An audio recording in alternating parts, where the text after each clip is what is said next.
বন্ধুরা একটু অপেক্ষা করো, ইউটিউব চ্যানেলে তোমাদের স্বাগত জানিয়ে ভিডিওটা শুরু করছি। দেখো, আজকে আমরা আলোচনা করে নেব বনের খবর অধ্যায়ের অনুশীলনীর সমস্ত প্রশ্নের উত্তরগুলি। তো চলো আমরা চলে যাই প্রশ্নপত্রে। দেখো, সবার আগে জানতে হবে যে বনের খবর অধ্যায়টি কার লেখা। প্রমোদারঞ্জন রায়। প্রমোদারঞ্জন রায়, 1 নম্বরে কী আছে, প্রমোদারঞ্জন রায় চাকরি সূত্রে কোন কোন দেশে ঘুরেছেন।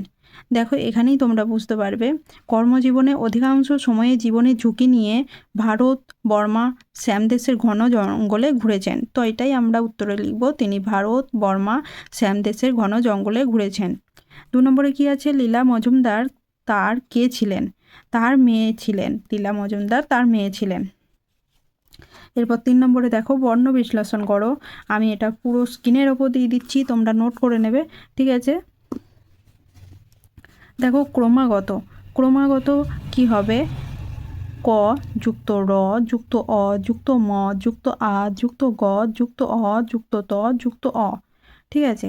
এগুলো সমস্ত আমি স্ক্রিনের ওপর দিয়ে দিচ্ছি, তোমরা নোট করে নিও। তো আমি দেখো একবারে 4 নম্বরে চলে যাচ্ছি।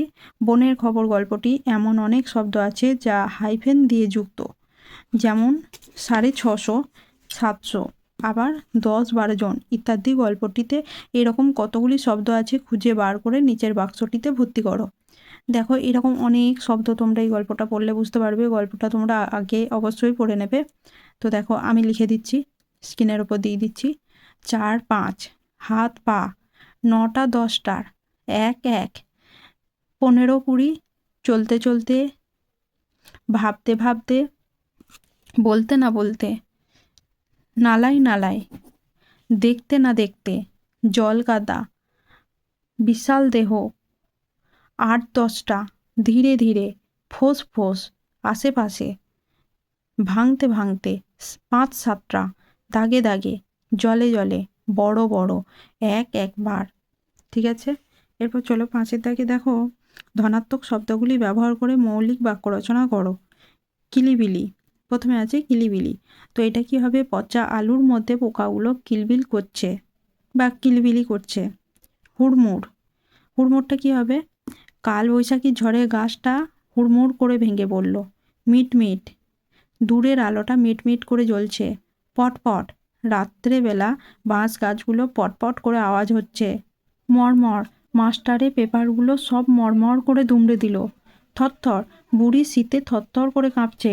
গুড়গুড়, মেঘের গুড়গুড় শব্দ শুনে তাড়াতাড়ি ঘর ঢুকলাম। ফোঁস, সাপটি রেগে গিয়ে ফোঁস করছে, ঠিক আছে। এবার 6-এর দিকে কী আছে, একই শব্দ পরপর 2বার ব্যবহৃত হয়েছে এমন কয়টি শব্দ তোমরা গল্পে খুঁজে পেয়েছো তা লেখো। যেমন জলে জলে, ঠিক 4 নম্বরের উত্তরগুলো যেরকম বলেছি ঠিক সেম এটাও তাই হবে। তো চলো, 1-1, ভাবতে ভাবতে, ফোঁস, পটপট, আগে আগে, বসে বসে, মিট, ঠিক আছে। তো চলো শব্দার্থগুলো পড়ে নেবে তোমরা পরের পেজে। 7 নম্বরে কি আছে, নিচের অনুচ্ছেদে কয়টি বাক্য আছে লেখো। দেখো, এখানে দেখো তোমরা বাক্যটা আগে পড়ে নেবে, ঠিক আছে। আগে এই উত্তরটা লিখে দিয়েছি, সেটা দেখার আগে তোমরা আগে বাক্যটা পড়ে নাও, ঠিক আছে। বেলা 9টা 10টার আগে সূর্য দেখা যায় না। এখানে একটা দাড়ির মতন হবে, এটা একটা বাক্য হলো। এক জায়গায় এমনি ঘন বন যে আকাশ দেখবার জো নেই, ঠিক আছে, এটা একটা বাক্য হলো। ঠিক মনে হয় যেন সন্ধ্যা হয়ে এসেছে, এটা একটা বাক্য হলো। আমি সকলের আগে আগে চলি, এটা একটা বাক্য হলো। সঙ্গে একজন বুড়ো লুসাই থাকে, এটাও একটা বাক্য। সে বড় শিকারী, তার পিছনে 2জন খালাসি। দেখো, আমি সব ভাগ করে দিয়েছি বাক্যগুলো। তাদের মধ্যে শ্যামলালের হাতে আমার খাবার জল, 3 জনের হাতেই একখানি দা, ঠিক আছে। তো এখানে কটা বাক্য রয়েছে দেখো, 1টা 2টো 3টে 4টে 5টা 6টা 7টা 8টা 9টা, 9টি বাক্য আছে। তোমরা এটা দেখে দেখে করে নিও। এরপর 8 নম্বরে কী আছে, গল্পটিতে কোন কোন পশু পাখির উল্লেখ আছে তার একটি তালিকা তৈরি করো। প্রতিটি পশু এবং পাখি সম্পর্কে 2টি করে বাক্য লেখো, ঠিক আছে। গল্পটিতে আছে যথাক্রমে বাঘ, হাতি, গন্ডার, হরিণ, হনুমান, বানর, বুনো মোষ ইত্যাদি পশু আছে। আর গল্পটিতে পাখি আছে ফেজেন্ট, তো গল্পটিতে শুধুমাত্র ফেজেন্টের নাম আছে, ঠিক আছে। তো দেখো বাঘ সম্পর্কে দুটো বাক্য হচ্ছে, 1 নম্বর সুন্দরবনে বাঘ থাকে, 2 নম্বর চিড়িয়াখানাতেও বাঘ দেখা যায়। হাতি, 1 নম্বর হচ্ছে হাতির একটি বড় সুর আছে, হাতির চেহারা বিশাল বড় আকৃতি। হরিণ 1 নম্বর কি আছে, হরিণ শিকার করা শাস্তিযোগ্য অপরাধ। আর 2 নম্বর হরিণের প্রিয় খাদ্য ঘাস। হনুমানের 1 নম্বর কি আছে, হনুমানকে মানুষ বসতি এলাকাতেও দেখা যায়। আর হনুমান এক গাছে থেকে আরেক গাছে লাফিয়ে বেড়ায়। ফেজেন্টে কি আছে, ফেজেন্ট একটি সুন্দর পাখি। 2 নম্বর ইদানিংকালে ফেজেন্ট প্রায় দেখা যায় না, ঠিক আছে। এবার 9 থেকে দেখো নিচের প্রশ্নগুলি সংক্ষিপ্ত উত্তর দাও।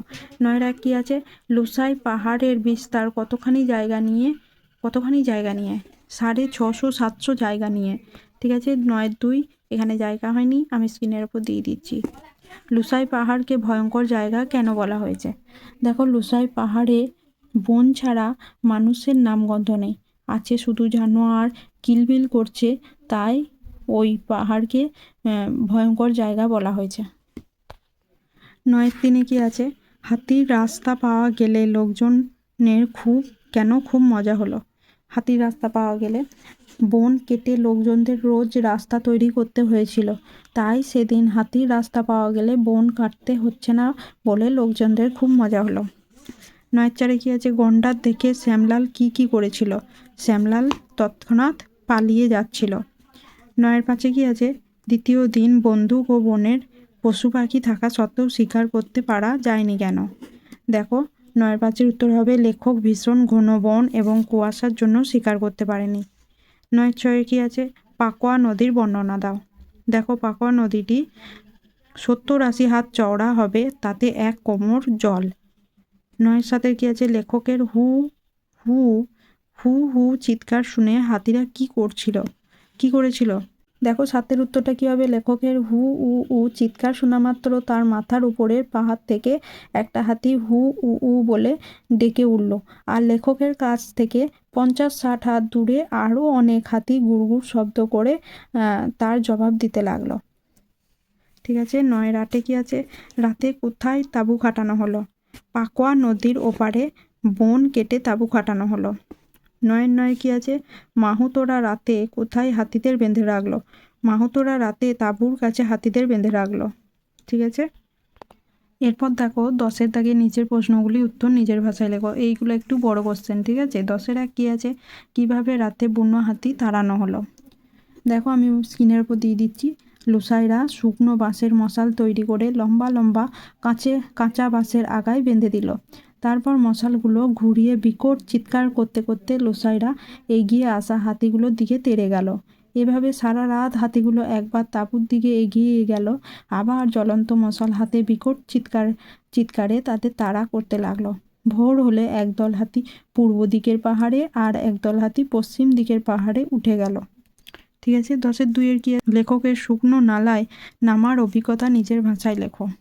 দেখো, উত্তরটা আমি লিখে দিচ্ছি। শুকনো নালায় লেখক নামলেন, তার আগে বুড়ো লুসাই, তার পিছনে শ্যামলাল। এমন দশায় তাদের সামনেই ভারী একটা জলকাদার তোলপাড়ের শব্দ হলো।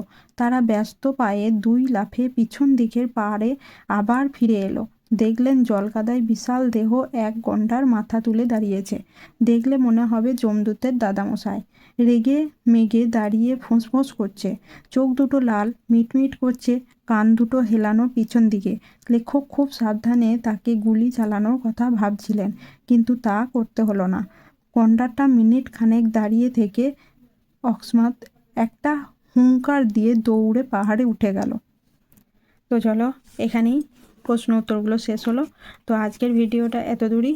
তো তোমরা ভালো থেকো, সুস্থ থেকো, আর ভিডিওটা যদি উপকারী বলে মনে হয় তো একটা লাইক করে সাবস্ক্রাইব করে পাশে থেকো। দেখা হচ্ছে পরবর্তী অধ্যায়ের প্রশ্ন উত্তর নিয়ে পরবর্তী ভিডিওতে।